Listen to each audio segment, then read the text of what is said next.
Ay hala, si Bongbong Marcos sa may araw ng Kagitingan nag-deliver ng privilege speech. Ang iksi ng privilege speech niya mga kababayan, pero parang may nakita akong hindi maganda yung yung sitwasyon niya doon kasi bukod doon sa maiksi niyang privilege speech, dumudugo yung gilagid. Yung dito ba? May dugo? Kung ano yun, na napapansin nyo ba na nagsasalita kanina sa araw ng Kagitingan? Yun, na nagnganga. Ano ba yun? Nganga? Di nga, parang pag ganitong kalusugan man talaga niya ngayon, okay ba? Hindi ba to siya ba't nagdurugo yung niya, bibig. Ayan, ipasok ko yung video. I-full screen ko ang video para makita nyo. Hindi ko sa maliit lang para makita nyo talaga. At lagyan din ng in-screenshot ko, ilagay ko to. Ayan, buong buong to niya. Privilege speech na hindi umabot ng 6 minutes to na pagsasalita niya. Pasok ko muna. Ladies and gentlemen, the President of the Republic of the Philippines, His Excellency Ferdinand R. Marcos Jr.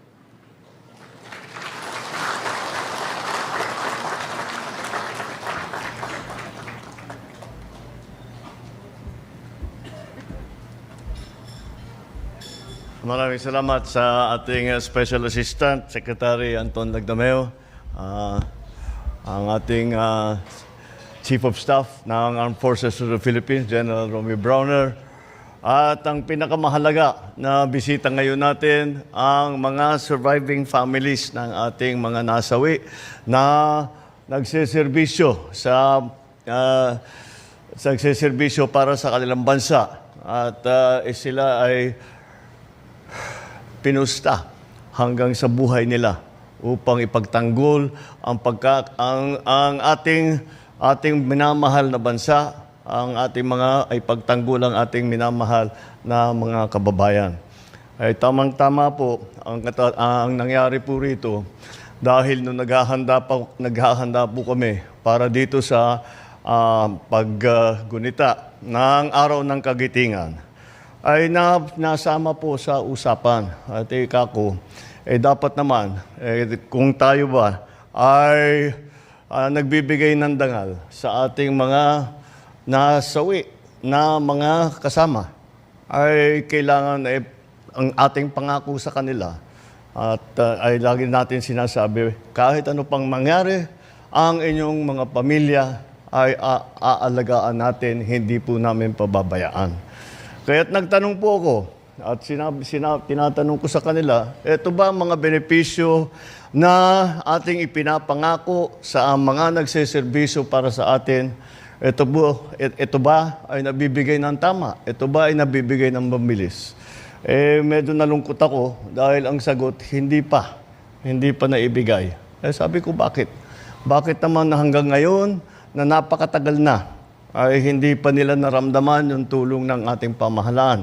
At ang pasasalamat ng isang buong bansa sa kanilang serbisyo. Sabi nila sa akin, masyado kasi mahaba ang proseso, mahaba ang komplikado mga documentary requirements at kung ano-ano.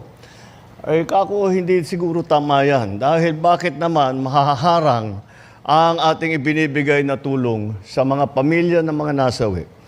Bakit mahaharang? Dahil masyadong hinihingi na dokumento, masyadong proseso, ang punot dulo ay nagiging masyadong matagal ang pagbigay ng mga benepisyo na ito. Kaya't ang aming ginawa ay sabi ko, tayo na ang magbuo ng mga dokumento.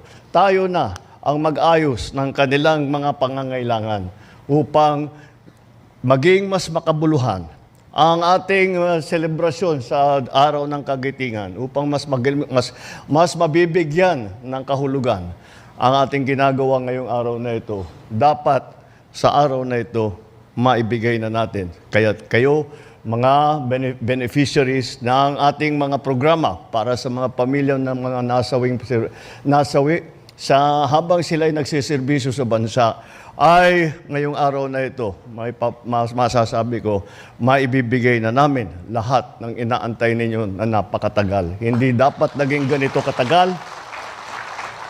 At dahil nga nakita ko kung gaano kahirap, hindi pala madali. Ang dami pang kinakailangan kahit na wala na ang inyong mga asawa, ang inyong ama, ang inyong mga kapatid.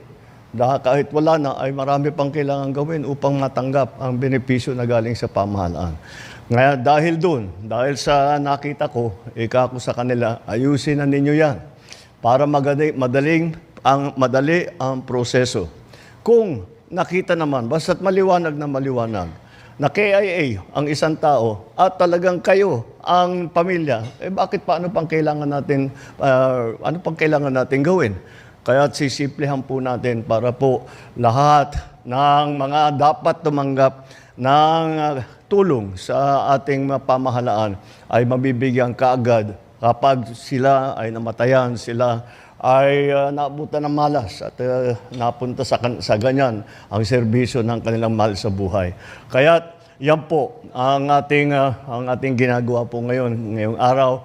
Tinitiyak po natin na lahat po ng mga lahat ng pamilya, ng mga nawalan ng mahal sa buhay ay mabigyan ng kanilang benepisyo sa pinakamadaling panahon at sisimulan po natin ngayong araw.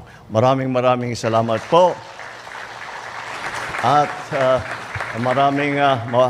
sana ay maging makabuluhan at maging makahulugan ang ating pagdiriwang ng araw ng kagitingan. Magandang umaga sa inyo lahat at maraming salamat. Nakakatakot. Kasi pagbaba pa lang sa kotse, sabi ko parang wala, tamlay siya. Matamlay, tapos parang wala ang pag-deliver ng speech niya. Walang masyadong ka-energy. Ewan ko lang kung napansin nyo. Basta hindi ko naman binigyan ng kahulugan to. Napapansin ko lang kasi iba talaga pagbaba pa lang ng sasakyan niya, naglalakad papunta sa loob, naka-red carpet pa naman. Tapos ang dito rin nagre-read din siya. Hemorrhage na? Ano ba ito? Nakakatakot. Dapat ito si Claire Castro maglabas ng ng bulletin sa health bulletin ni Bongbong Marcos. Ano ba talaga? Kasi noong nakaraang araw to na rin to sa namamanas daw. At ito ngayon naman nagdurugo yung bibig niya. Nandiri ako nakatingin sa kanyang privilege speech. Ay itong sa TikTok para medyo malaki talaga ito. Ipasok ko muna to. Harang dahil maraming masyadong hinihingi na dokumento, maraming masyadong proseso, ang punot dulo ay nagiging matagal na. Nagiging masyadong... Ayun Di ba? Nakakadiri. Alam mo, Marcos, magpaano ka na? Ayan, baka yung gaba na yan talaga ni Tatay Digong, baka ikaw pa yung mauna, ha? Ayan talaga, pag sobra kang mapang-api sa kapwa mo tao, ayan na, mapang-api ka kasi sa mga mamamayang Pilipino, ayan na ngayon. So, ako, sa totoo lang, pag hindi maganda yung kalusugan mo, ikaw din, gumawa ka rin kasi hindi maganda talaga Magpa-drug test ka na, baka bunga na yan sa pagdudruga mo. Yan na yun siguro. Kaya, umayos ka na.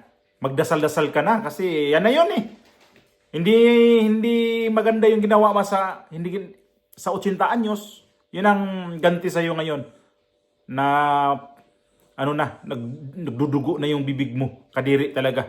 Yak!